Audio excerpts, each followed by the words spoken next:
My wife was a very bubbly, outgoing, and talkative girl. She was also very sensual, and I was the first person she ever dated. We met at a karaoke bar when she was 19 and I was 24. We immediately started seeing each other as often as possible, and I proposed 2 years later. The first and only 5 years of marriage were great. She worked at a chain store, but she loved life and wasn't picky about what opportunities she got. Nothing was boring with her around. Her favorite thing to role play was nurse and patient, which makes sense, considering what happened. She came home after a doctor's appointment one day, so I asked how her checkup went. She behaved so oddly for something that should have been so simple. I asked her what was wrong, but she wouldn't admit that anything unusual happened. I kept asking if she was sure, because by this point I knew her really well, and she looked distracted, perplexed, and just a little bit pleased. I wondered if she was amused by my concern. I let it go, but the next day I was thinking about her at work. Just then, I got a notification that she left work. She went to the doctor's office again. I immediately started to worry that my wife was diagnosed with something. I got home from work, and when she got home after an hour-long doctor's visit, I asked her what was wrong. She asked what I was talking about, and obviously I told her I knew she went back to the doctor's again. All the color left her face, and she asked how I knew. I laughed uneasily and reminded her we have each other on a family GPS, for safety's sake. She looked like she was going to be sick. I begged to know what was going on. She snapped at me, saying there was nothing to tell and I needed to stop watching and questioning her. She went to bed angry, and I tried to sleep, concerned about what she was hiding. No intimacy occurred between us for a few days, and overall she didn't seem to know what to say to me. Until one night at 3 a.m. she woke me up, saying she had something to tell me. She looked me in the eyes and cracked. It's hard to lie to someone you've known and lived with about something that doesn't just go away. She said something strange happened with the doctor. I couldn't breathe while she told me about a strange mammogram he gave her. He spontaneously offered it immediately after a regular checkup. She claimed she didn't know she was too young for one, so she accepted, but he didn't write anything down. All he did was feel her boobs for some time before saying they felt healthy. She felt weird about it, so she went back to ask questions, but the receptionist couldn't find any record of her having a mammogram. Then my wife went back to see the doctor again, where they had sex. I couldn't believe what I just heard. She said it so fast and calmly. I had to ask if she was serious. She said yes, and started to cringe, waiting for my full-blown fury. I couldn't imagine my wife willingly sleeping with another man, so in my mind, he forced himself on her. I left the house and drove straight to his office. I walked through the hallways without checking in and opened exam rooms until I found him and punched him in the face. Someone in the office called 911, and I was placed in handcuffs when police arrived. I tried to say it was because he slept with my wife, but I realized that if I tried to take him to court, there'd be no proof, and he probably had excellent lawyers. After giving statements, AP pulled me aside to speak privately. He asked me if we could make a deal. He would drop the charges against me if I didn't try to take him to court for malpractice. We could go our separate ways and spare ourselves the trouble.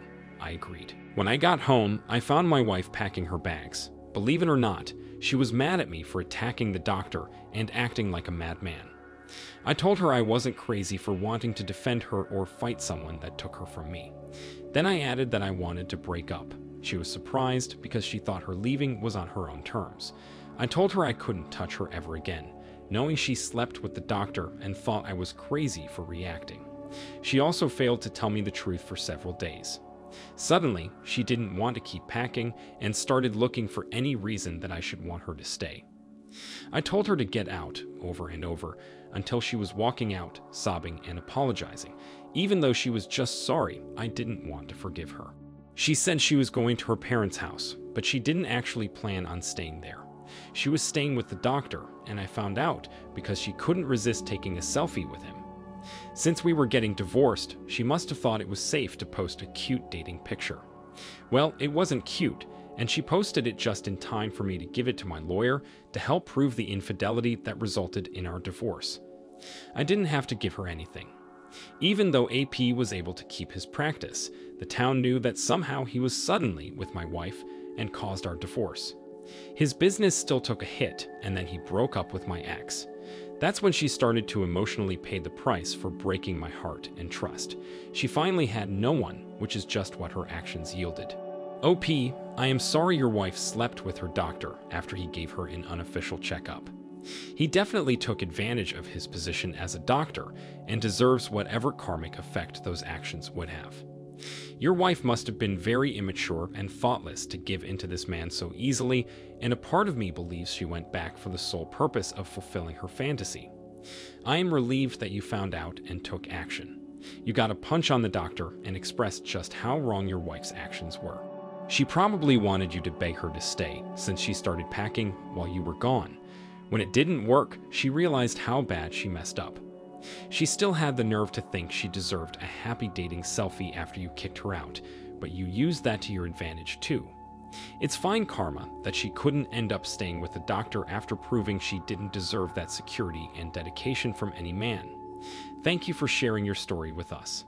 Now let's get into our second story for today. My girlfriend and I met through a publishing company. She worked in the office headquarters, and I was on a tour of the building when my book was getting published. They expected me to have another book ready ASAP, and I was feeling optimistic about it. When I met her, she was impressed and flirted with me. Our first date was that night, and she moved in with me a year later. We stayed together over the next 8 years, and had a daughter after 2 years together. During that time, I wrote my second book and started working on my third. I had other writing jobs too, but my third book was expected to sell even more than my first two, so I focused on it. However, I started to run out of ideas. My plot seemed off, and I couldn't figure out where to go next.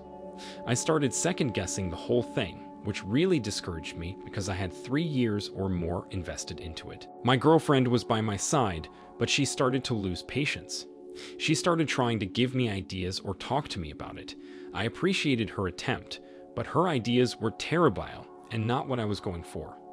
I kindly let her down repeatedly and started working on something else.